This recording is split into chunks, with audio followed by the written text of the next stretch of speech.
안녕하세요. 곽복선 교수입니다. 오늘은 사자로 풀어본 중국 역사, 기사회생이란 제목으로 말씀드리겠습니다. 기사회생, 죽다가 살아난다, 이런 뜻인데요. 우리도 많이 쓰는 말이죠.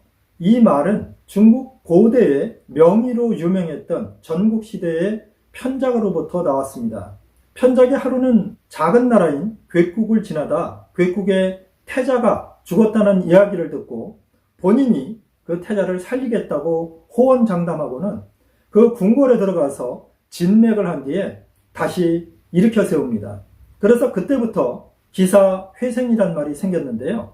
역사 속에서 보면 서한을 세웠던 유방 같은 경우 모든 선우에 의해서 지금의 산서성 백등산에서 40만 대군이 포위당해서 전멸의 위기를 겪었습니다.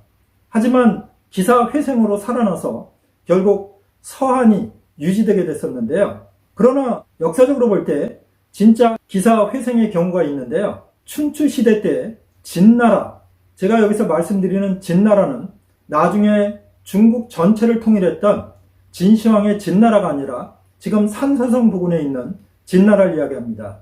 춘추 5패 중에 한 사람이 진문공인데요. 바로 그 진문공의 진나라입니다. 현대적인 발음으로 하면 여기는 진이고요. 진시황의 진나라는 친입니다. 이 진나라에는 6가문이 세력을 잡고 있었습니다.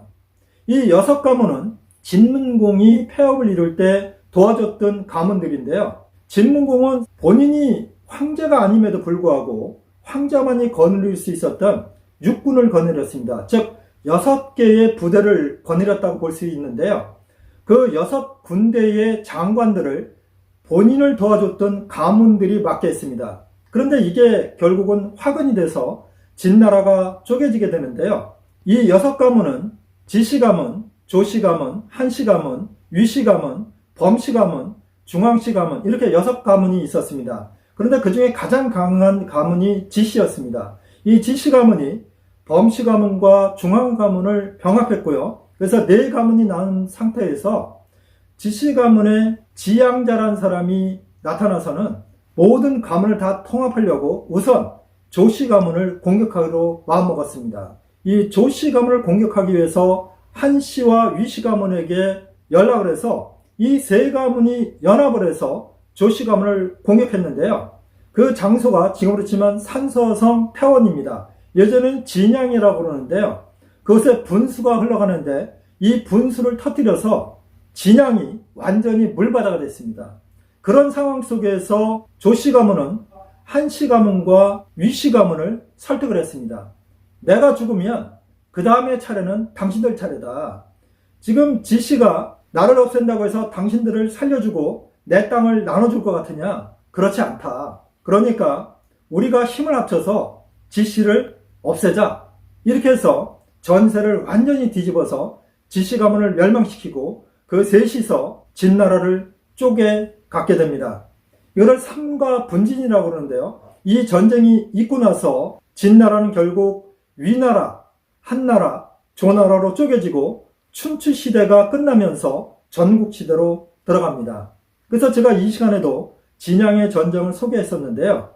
이때 조시가문은 거의 멸문의 상황 속에서 기사회생했던 것이죠.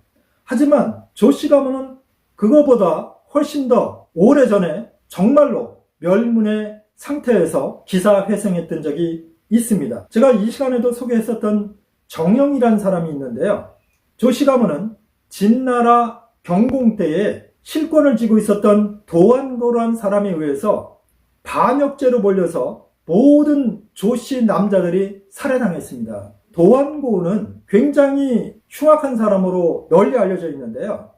조씨 가문을 없애기 위해서 조씨 가문의 당시의 실권자였던 조사학의 아버지 조둔 때에 벌어졌던 일을 문제 삼아서 이 집안을 멸문시켰는데요.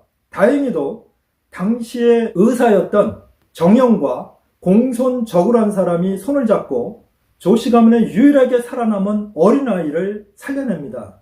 그리고 정영이 자기의 친아들을 조씨 가문의 아들인 것처럼 꾸며서 결국 공손저구와 함께 죽게 만들면서 이 아들을 자기가 보호해서 15년 후에 조씨 가문이 다시 살아납니다. 그 사람이 유명한 조무란 사람인데요.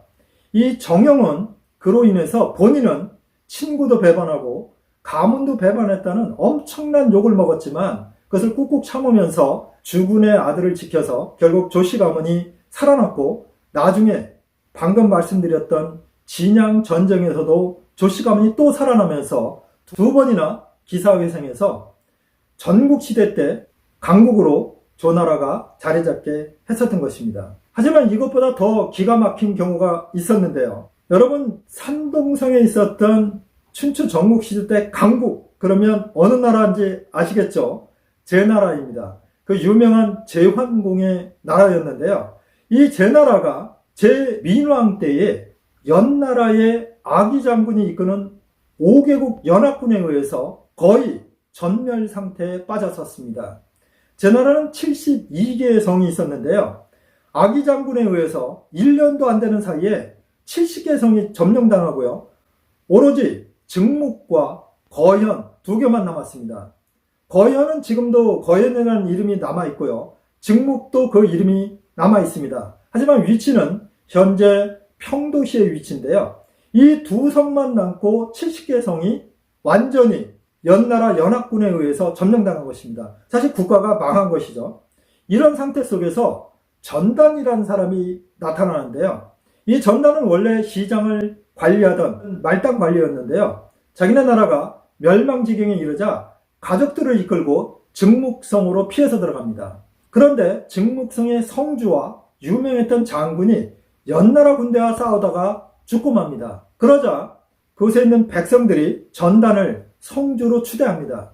그래서 본인이 성주가 돼서 거의 5년 동안을 막아냅니다. 사실 여러분, 성 하나 가지고 5년 동안 대군을 막아낸다? 이건 보통 일이 아니죠. 그만큼 전단은 뛰어난 사람이었는데요. 7천의 정병을 가지고 계속 막아냈습니다. 근데 언제까지 갈 수 없지 않습니까? 그래서 본인이 생각해낸 게 이간책이었습니다. 당시 연나라에는 아기를 밀었던 왕이 죽고 그의 아들인 연해왕이 등극했는데요. 이 사람과 아기의 관계가 좋지 않았습니다. 그것을 안 전단은 이간책을 썼는데 5년이 돼도 성 하나를 점령하지 않은 것은 아기가 일부러 그런 것이다. 본인이 제나라의 왕이 되기 위해서 제나라 백성들을 설득하느라고 그렇게 시간을 끌고 있는 것이다. 이런 소문을 퍼뜨려서 결국은 연해왕에 의해서 아기가 소환당하게 만들었습니다. 물론 아기는 소환당해서 가면 죽는다는 걸 알았기 때문에 조나라로 도망갔습니다. 어쨌건 장수가 바뀌자마자 전단은 연나라의 군대가 술렁거리는 것을 알고는 아주 기가 막힌 전법을 쓰는데요. 저는 이것을 보면서 성경에서 삼손이 여우 300마리의 꼬리를 묶어서 지금으로 치면 팔레스타인이죠. 그 사람들을 공격했던 것이 연상이 되는데요.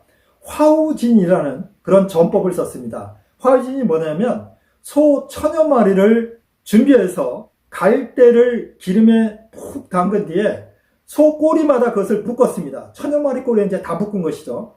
그리고 소 뿔에는 창이나 칼을 전부 묶었습니다. 소에게 옷을 입혔습니다. 울긋불긋한 것을 입혀서 마치 밤중에 횃불 아래에서 보면 웬 괴물처럼 보였습니다. 이렇게 한 뒤에 겹겹이 에워싸고 있는 연나라 군대를 향해서 4개의 성문을 전부 열면서 밤중에 소꼬리에 불을 붙인 뒤에 제나라 군대가 그 뒤에서 쫓아나가게 했습니다. 소들이 꼬리가 뜨거워지니까 어떻게 하겠습니까? 앞으로 그냥 돌진해 가는 것이죠. 그래서 연나라 군대를 향해서 1000여 마리의 소가 미친 듯이 달려가니까 이 연나라 군대와 연합 군들이 너무너무 놀랬고 걸음아 나서 알려라 이러면서 전부 다 도망가고 결국은 짓밟혀 죽고 제나라 7천 정병에 의해서 전부 전멸당하다시피 했습니다. 그래서 한순간에 잃어버렸던 70개 성을 찾고 제나라가 다시 서게 됐는데요. 이거야말로 역사 속에서 유명한 기사 회생입니다. 오늘은 역사 속에 나타난 대표적인 그 사건만 말씀드렸는데요. 모두에 말씀드렸듯이 편작으로 인해서 생겨난 기사 회생이란 말은 우리가 많은 역사적인 경우에 적용할 수 있다고 볼 수 있겠습니다. 다음번에는 좀 더 재미있고 유익한 이야기로 찾아뵙겠습니다. 시청해 주셔서 감사합니다.